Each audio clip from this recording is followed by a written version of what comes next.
Continuamos agora o terceiro bloco do nosso programa. Vamos falar sobre a situação econômica do Estado, se der tempo, do país. Participe, manda sua pergunta sobre o assunto através das nossas redes. Você já sabe como é que funciona o cenário político. Agora a gente vai direto para perguntas, né, Vanúvio? Exatamente. Pode seguir aqui, Carol? Sim. Nós temos no Rio Grande do Norte, hoje, um embate que está se desenhando entre Fátima Bezerra e o senador Stevenson, né? Quando a gente percebe nos números das pesquisas, o Fábio Dantas, né, que é o candidato de Rogério Marinho, da ala bolsonarista, tem caído nesses levantamentos. Como o senhor avalia esses nomes que estão colocados, principalmente no pensamento econômico? Bom, falando no pensamento econômico dos candidatos, em Fátima ela já representa o que a gente já viu, né? Basicamente elementos heterodoxos da questão do próprio gasto e por trás disso, digamos, tanto o Cadu quanto o Aldemir Freire procurando azeitar a máquina no que diz respeito ao seu próprio funcionamento, né? Então, nesse sentido, podemos dizer que a equipe econômica dele, de Fátima, é boa, tá certo? Tem uma estrutura que vem, de certa forma, passo a passo, aumentando o nível de arrecadação, mas se você for ver o resultado no que diz respeito, principalmente, a obras, no que diz respeito à reestruturação do setor produtivo do Estado, tem deixado a desejar. Então, acredito que, num primeiro instante, a grande preocupação foi pagar as contas do governo anterior. Para que você tenha uma ideia, tínhamos uma dívida em torno de 2 bilhões e 100 milhões de reais, ou seja, em termos de pagamentos não apenas de folha, mas também com fornecedores. Então, eu posso dizer que boa parte do atual governo foi para quitar as dívidas anteriores e, obviamente, isso não sobrou quase nada. Então, um exemplo, a gente pode falar das estradas do Rio Grande do Norte, que são cada vez mais péssimas, digamos assim, né? Então, agora, eu acredito que talvez um segundo governo, caso ela venha vencer, ela terá que agora começar a desenvolver uma série de medidas. No que diz respeito a Fábio, eu conheço ele desde criança, né? Estudamos juntos no Colégio Salesiano. Ele tem um perfil, digamos assim, não muito bom, principalmente para o setor público, né? Tanto que a gente vê alguns colegas seus da imprensa mostrando que a principal visualização dele é extinguir boa parte de empresas no que diz respeito ao Estado, a questão do próprio arroxo, né? E um exemplo é só procurar saber da família dele, que domina hoje, digamos, São José do Mipibu, né? E, obviamente, os ajustes que foram feitos lá. Então, basta só ver isso que já sabe quem é ele. No que diz respeito ao senador Stevenson, né? Podemos dizer que há uma tentativa, principalmente dele, em botar as contas em dias, de investir principalmente na saúde e educação. E a maior preocupação dele, inclusive tivemos conversando esses dias, diz respeito ao chamado compliance. O que vem a ser o compliance?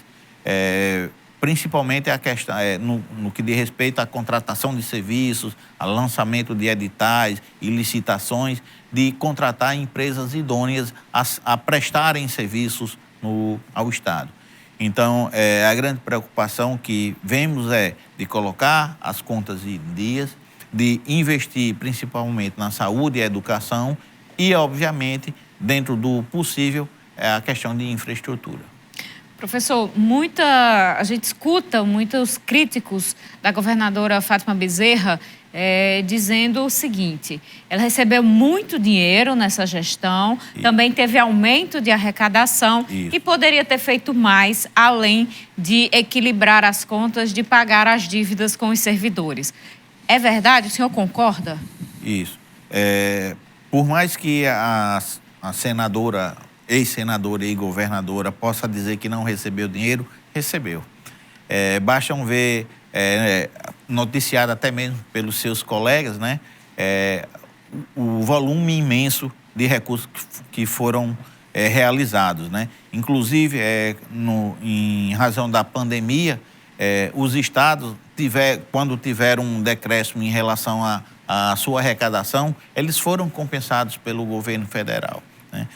Foram compensados também no que diz respeito às transferências diretas. Então, obviamente, você teve 2 elementos positivos no que diz respeito ao governo Fátima e os demais governos do país. Tiveram um aumento de arrecadação e tiveram também um aumento no repasse dos recursos da União para o Estado. É tanto que o Estado brasileiro hoje está com um processo muito grande no que diz respeito à questão da sua cota. Ou seja, o teto dos gastos foi ultrapassado justamente em função dessas transferências que foram feitas pelo governo federal. E posso dizer com propriedade, porque um colega nosso do Departamento de Economia, daqui da UERN, hoje faz parte da equipe de Paulo Guedes, né? Foi convidado pelo ministro de Minas e Energia, Adolfo Saxida, e pelo presidente do IPEA, Éric Figueiredo, né? Que inclusive os dois são muito presentes aqui em Mossoró, sempre estão em palestras, sempre estão na UERN, né? Inclusive eram professores do nosso mestrado. E hoje o professor Rodolfo está justamente analisando os gastos da União com os seus entes federativos e fala especificamente desse grau de transferência que houve principalmente nesse período de pandemia.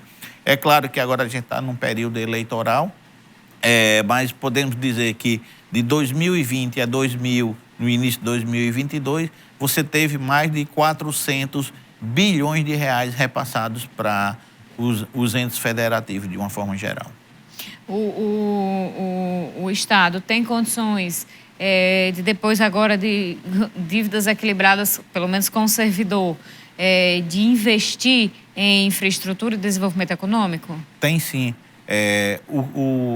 O que vai ser interessante e o importante para o eleitor, de uma forma geral, é ficar atento aos planos de governos que forem propostos pelos 3 candidatos, né?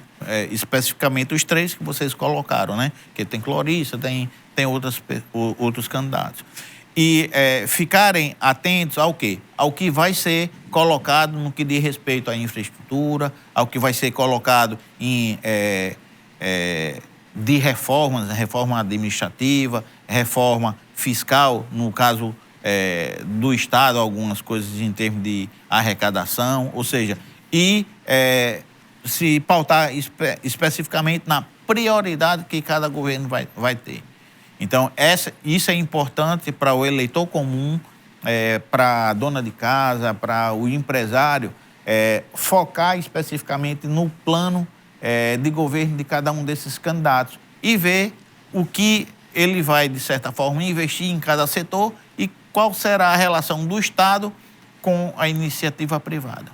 O que precisa mudar com relação à arrecadação de impostos no Rio Grande do Norte? Bom, a arrecadação de impostos, ela deveria ser mais flexível. Para que você tenha uma ideia, conversando com amigos do ramo farmacêutico, né, em termos de cobranças de impostos, por exemplo, na Paraíba e no Ceará, são bem menores do que aqui no Rio Grande do Norte. Então, eu tenho amigos que têm empresas aqui, de distribuidora de medicamentos, que funcionam aqui no estado, mas a sede fiscal fica na Paraíba.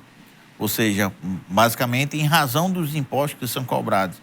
Se você for pegar até mesmo o próprio preço da gasolina, quando você verifica na Paraíba e verifica aqui, são completamente distintos. E aí você diz, mas como? Se nós temos uma refinaria, a Clara Camarão aqui em Guamaré, e o combustível, de certa forma, é mais caro do que até mesmo na Paraíba. Então, obviamente que o empresário vai estar focado principalmente no que diz respeito ao plano, né, de governo dos candidatos e ver o que eles têm a propor. Porque é óbvio que aquele setor que vem, de certa forma, já cambaleando nesses 2 últimos anos, a política fiscal, de uma forma geral. E, obviamente, cenários que os governos possam, ou esses candidatos, possam traçar. Então, será muito importante o papel de vocês, jornalistas, quando forem fazer a questão dos debates. Uma pergunta que poderia ser feita, e aí eu já deixo aqui, inclusive vocês podem repassar, tracem um cenário para o estado do Rio Grande do Norte mediante as suas ações, mediante o seu plano de governo. E aí, obviamente, você vai conseguir descolar o que pode ser feito e realmente o que pode ser atingido. Em cima disso, a gente sabe se é real ou não a intenção daquele determinado candidato. Professor, a redução do ICMS aí como uma solução do presidente Jair Bolsonaro para a redução do preço das gasolinas penaliza muito o Rio Grande do Norte? De certa forma, não. Porque se você teve isso para todos os estados, você pode dizer, mas caiu a arrecadação do Rio Grande do Norte. Sim, mas de certa forma nós temos um aspecto onde, nesses 2 anos de pandemia, o Estado até, de certa forma, acumulou uma certa gordura. Ou seja, teve um aumento no processo de arrecadação. Então, uma diminuição momentânea, porque lembrando que a diminuição desse imposto é até dezembro. Dá tempo, de certa forma, do Estado se precaver. E o mais importante que foi colocado de que esse gasto, que seria feito como compensação por parte do governo federal, estaria fora do teto dos gastos. Então, quer dizer, essa entre aspas, queda de arrecadação não vai ser algo significativo no que diz respeito ao montante geral, já que a União iria repassar essa diferença em termos de arrecadação. Professor, o senhor falou aí, essas mudanças são temporárias. Muitas medidas que o presidente Jair Bolsonaro está tomando agora são temporárias. O Auxílio Brasil de R$600, essa baixa do preço da gasolina, do diesel, outros auxílios também, auxílio gás, por exemplo. E, inclusive, com a aprovação da PEC, que o próprio governo chamou de kamikaze. É uma consciência de que está desmantelando as contas e, a partir de janeiro, salve-se quem puder? Não, se a gente for ver, nós temos um processo inflacionário, não é apenas no Brasil, é no mundo, né? Se você for ver, os Estados Unidos está crescendo uma média de 8% em termos de processo inflacionário. A Alemanha está chegando a quase 15%. Olha, isso é uma coisa de loucura. Imagina um país que tem uma inflação de 2% ao ano e já vai 15, 16, ou seja, então o que se buscou, o que está buscando dentro desse período é o quê? Diminuir o impacto sobre principalmente a cesta básica, diminuir o impacto sobre aquelas pessoas que ganham menos. Aí você me diz, por quê? Por uma questão, por um modal que foi feito erradamente na década de 60, onde se deu prioridade principalmente ao transporte de mercadorias via rodovia. Então aquilo impacta no tomate, impacta em tudo que é de respeito à questão dos alimentos. Então, quando se diminuiu a questão dos impostos, principalmente em relação aos combustíveis, era para não pressionar o processo inflacionário. Se a gente for ver agora, a inflação tem caído, tivemos até agora um processo de deflação.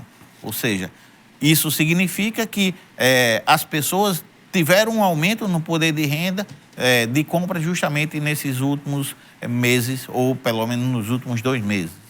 Professor, a gente já vem vendo nos últimos anos a inflação crescendo.